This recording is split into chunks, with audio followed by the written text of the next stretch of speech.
Hi, this is Eric White. In this screencast, I'm going to play around with this document generator system.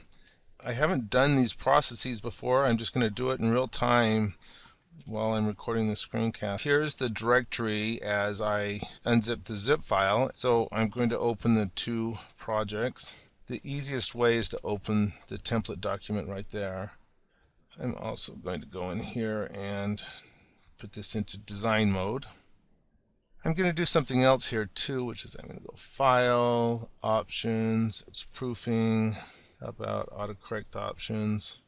I'm going to turn off just about everything. In particular, I'm going to turn off straight quotes with smart quotes. Also turn off hyphens. That's good enough for now. We'll just play with this a bit and see how it goes.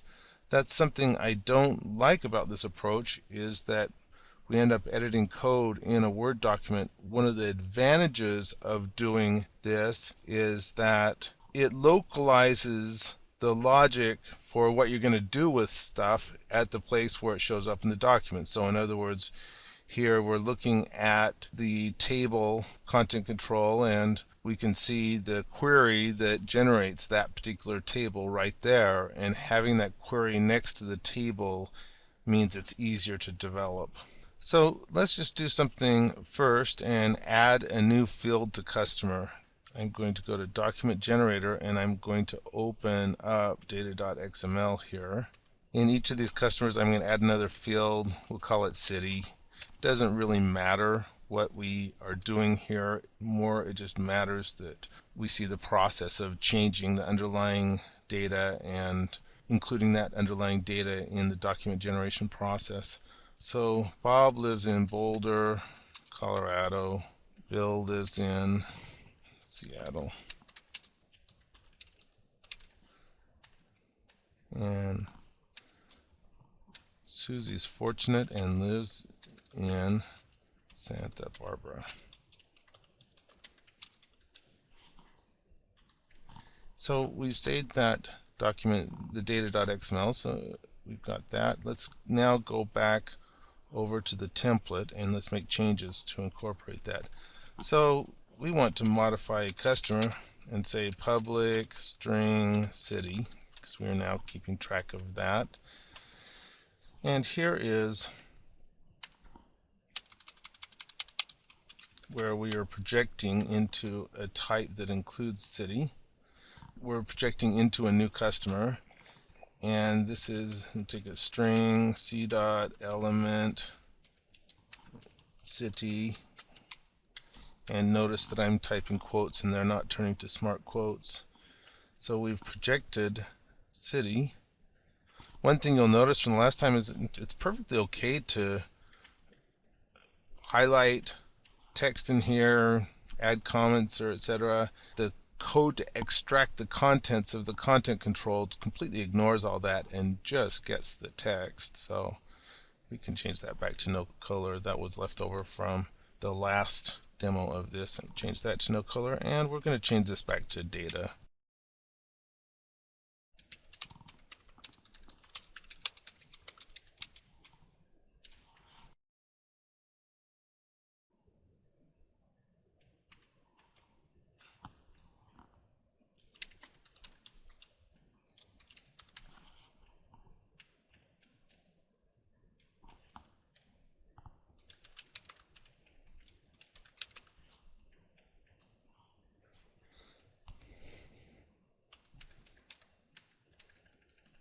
So we're going to save this, go to process template, F5.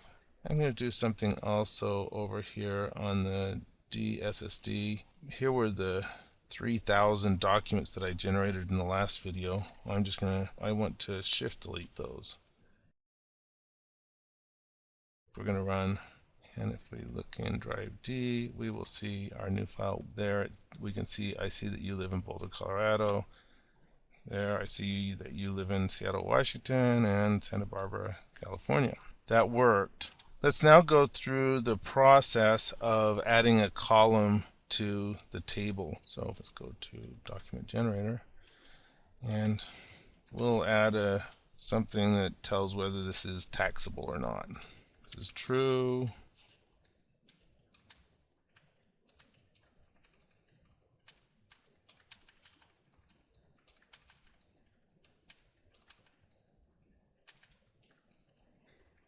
And then we'll come up here and we'll say that this bike is not.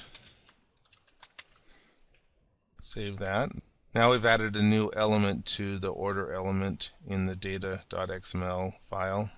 Let's go back to our template document. Come up here, select a column, and we want to say insert a column to the right, here taxable. And down here we're going to enter taxable. That is the name of the member in the anonymous type that we generated. First thing we have to do is add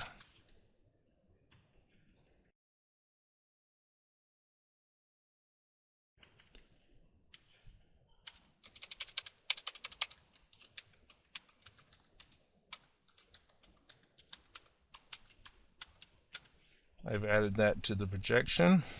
I am going to do something else down here. I'm going to pop in a bit of code that will clear out the generated docs directory on drive D. The last thing we have to do here is we have to include it in the query.